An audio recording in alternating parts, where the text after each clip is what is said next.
Good afternoon. My name is Brittany Mantell, and today I will be presenting my field-based activity number 4 for the course School and Society through Franciscan University's graduate program.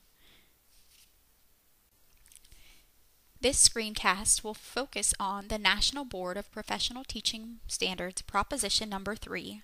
Teachers are responsible for managing and monitoring student learning, and trend number 7. The percentage of American children living in families with incomes below the poverty line have increased continuously. Nearly 1 in 5 children are poor today.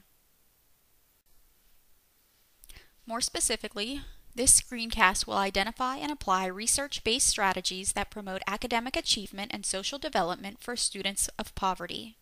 I will explain how the information gathered in this field-based activity may be helpful to me as an educator to treat students equitably and respect their cultural and family differences. The following information under the Standard for Proficiency section has been collected from peer-reviewed articles in scholarly journals regarding research-based strategies to promote the academic achievement and social development for students of poverty. To provide some background information, an article by Adam Howard discusses several different research studies that have clearly shown that students who come from low socioeconomic backgrounds are at an academic disadvantage. For example, Ellen Brantlinger's 1993 book, The Politics of Social Class in Secondary Schools, maintains that rather than being a common ground where all groups meet on equal footing, American schooling in reality is essentially stratifying. She argues that because of the differences in schooling, students from affluent families are generally more successful in schools than poor students. In addition, Jonathan Kozel's book, Savage Inequalities, points out the differences in the educational opportunities that are available for students of high and low socioeconomic status.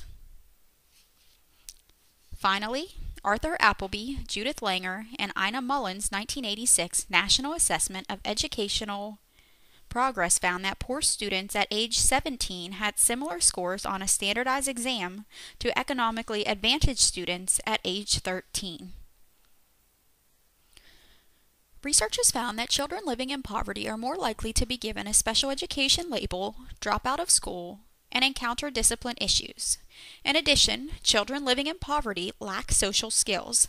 An article from the Journal of Children in Poverty discusses research in linguistics and education.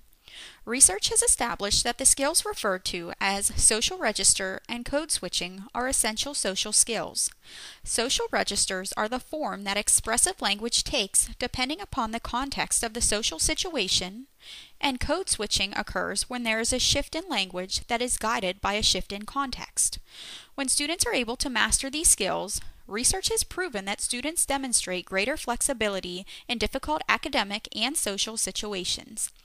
This increases the likelihood that the students will understand all variations of language. However, the lack of ability in these skills has been linked to poor academic performance, poor social skill utilization, and a lack of behavioral flexibility.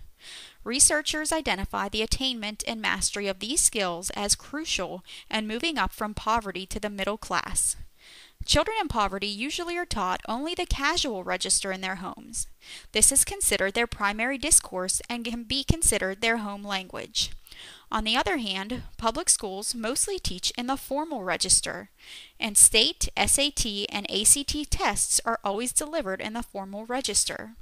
The disconnect between the register being used to instruct and the register children in poverty understand causes much confusion. As a result, the student does not understand what is being said to them, read to them, or asked of them.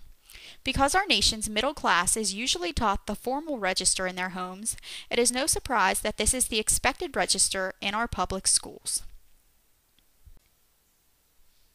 Nestrick and Schoensted's article provides 4 steps to teaching code switching. Again, code switching occurs when there is a shift in language that is guided by a shift in context. First, you should define and introduce the skill. Second, provide examples of how to use the skill. Third, role play by teacher and assistant of how the skill is supposed to be used. Allow the students to participate in the role playing as well. Lastly, have a discussion regarding the skill being taught. The article also provides 2 suggestions for teaching social registers. First, when a child uses a casual register, ask them for a translation.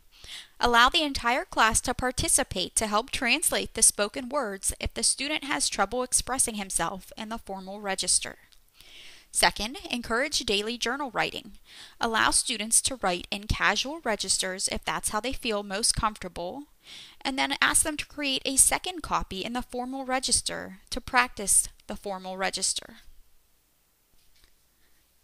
Stitcher, Stormont, and Lewis's article on poverty and reading instruction discusses the importance of individualized and small group instruction. This may lead to several benefits, such as better use of teacher and student time, increased instructional time, and lower student-to-teacher ratios. Peer tutoring was also mentioned as a benefit to help students of poverty improve their reading levels. Another is Title I coaching. Title I schools may also face more challenges to deliver more effective instruction because schools with greater numbers of students receiving Title I, special education, and related services may also tend to have more students transitioning in and out of the general education classrooms. In this specific study, exits from the general ed classroom were related to more downtime, and entrances and exits were associated with more negative teacher prompts. Thus, there may be a greater need for teachers in Title I schools to develop specific routines for entrances and exits and teach these routines to minimize time spent without instruction. An article titled Restructuring High Poverty Elementary Schools for Success, a description of the high-perform school design by Pogrow expresses that organizing basic skills instruction by grade level is an incredibly inefficient way to help either students who are struggling or those who are way ahead. The modularized continuous progress approach changes this by reorganizing basic reading and math instruction by students' knowledge level instead of by grade levels or ability groupings. It subdivides the entire elementary reading and math curriculum into 40 to 55 sequential models, scheduling students into the appropriate modules based on their existing knowledge and skill levels instead of into a classroom, grade, or teacher's room. Any curriculum can be modularized. The modularized continuous progress is also more equitable because students are not tracked into high or low groups. Those who lag in their movement through the modules get help from acceleration coaches, and those who move through quickly are entitled to enrichment opportunities rather than being pre-labeled as gifted. Second, participation in dramatic and musical productions.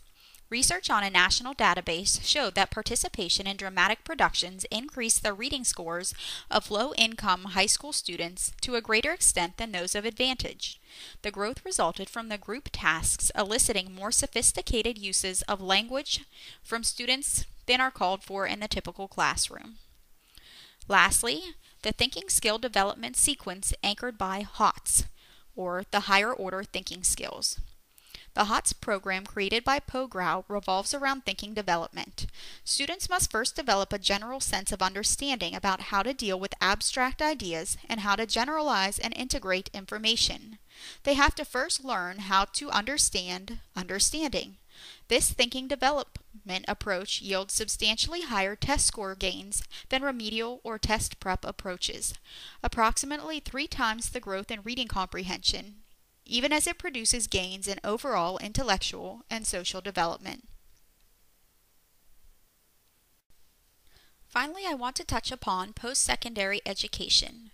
Students from poor families are less prepared for the demands of post-secondary education than students who come from wealthy families. These students often need remedial programs to develop academic skills such as reading, writing, and communication, as well as behavior skills such as study skills, organization, and time management. Some strategies discussed to help prepare students for college include participation in writing centers, tutoring programs, academic support centers, as well as social support from a positive role model or mentor. The second section of this screencast discusses some learning and insights from 7th grade English teacher Amy Mentel. Amy discussed the importance of individualized instruction for students of poverty. She suggested small groups, such as pairing students with others who are on a similar instructional level for one-on-one help with a teacher, or to pair lower functioning students with higher functioning students for group projects. In addition, she discussed the importance of literature circles. Importantly, allow the students to choose their own books and allow them to choose what assessment method they would like to use, such as a project, writing a paper, or creating a Web 2.0 project. Amy's second suggestion was providing tutoring for students of poverty. She suggested peer tutoring in class, providing a mentor for these students to motivate, encourage, assist in areas of weakness, and celebrate their achievements, as well as after-school tutoring programs. When she was a college student at Penn State University, she had to participate in mandatory tutoring of low socioeconomic students, which she said really benefited them. Amy's third and final suggestion for students of poverty was to learn by doing. She suggested that the teacher model appropriate social skills, provide real-life examples, and ask students to make connections to their daily lives. She thought that teaching comprehension and critical thinking skills was very important, and also allowing them ample opportunity to utilize critical thinking skills in the classroom. She also touched upon fostering independence and promoting independent living skills in the classroom. The final section of this screencast is teaching goals, implementing strategies that may be helpful to me as an educator to treat students equitably and respect their cultural and family differences. The first strategy that I will implement in my virtual classroom revolves around the social register concept. I will pay more attention to students' language skills, both verbally and written. I will allow time to translate casual registers to formal registers. We can do this in breakout rooms and through peer tutoring so that students learn that formal registers are more acceptable in the classroom rather than the casual registers they may use at home. The second strategy I would like to implement is modularized continuous progress. Typically in the virtual classroom, we see large group instruction where the teacher is teaching the entire class. When there is small group instruction and breakout groups, most of the time all groups are completing the same tasks. I would like to see more teachers organize material by students' instructional level, not necessarily by their grade level. Utilizing co-teaching opportunities would be great when there is more than one teacher in the classroom who could provide instruction to multiple groups at one time. Although it's difficult to break down the curriculum into modules in the virtual environment, I think it would be a good idea so that students have opportunities for both remediation and acceleration. Lastly, when dealing with students who come from poverty, it's important that they receive equal opportunities, the same as their affluent peers. PA Cyber provides high-quality instruction to all students regardless of their socioeconomic status. All instruction is provided by highly qualified teachers. PA Cyber provides the same high-quality technology and resources to all students as well. They have the opportunity to receive Title I tutoring in math or reading. They may participate in the Academy of Reading or Math, Unique Reader or Math, Study Island, as well as a variety of other supplemental resources. It's important to provide individual students to tutoring based on their needs. PA Cyber provides open tutoring from 10 a.m. to 8 p.m., as well as virtual classroom teacher tutoring hours. They may also receive individualized tutoring from their instructional supervisor upon request. All of these things are important to provide students who come from poverty with an equal chance for success. The information found in the Standards for Proficiency section came from the references listed below. Thank you so much for listening and have a good day.